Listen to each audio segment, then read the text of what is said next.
So you create a new script launcher. I'm going to call it location AR image demo. And then I'll click next. Then I'll create a new script, and I'll put that in the existing script catalog. So just click next. So when that gets created, I'll jump into edit the script. And now I'm in the script editor. And this is where I'm going to create the experience so you can see what happens. So I'll drag in a map marker because I want people to know which point to go to. And I think I'm just going to use that same corner of How and Dunsmuir. Let's just select that, and I'll create a new frame.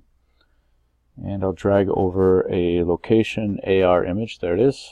And I'll use the same location. So this one will say, well, this is where they'll be able to see that AR image. So I want it to be the same one as the marker. I've got an image there and the media. Okay, so I'm going to just grab this. I think I got a picture of a tree. I think it's in my media. Yeah, cool. There it is.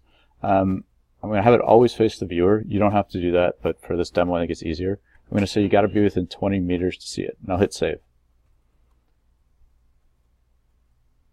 Okay, I'll go over to Unity, and I'm just going to go to Settings and click Reset, so it'll grab the new information from the server.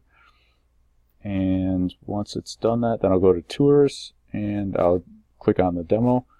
And you can see the points, and I'm a bit far away, so I'll just walk over there, simulate walking over there. And then now I'm in range and within the 20 meters, and there you can see the picture. Now that's me kind of simulating, the user looking around or walking towards the point or something. But you can see that the AR image is there, and that's really it.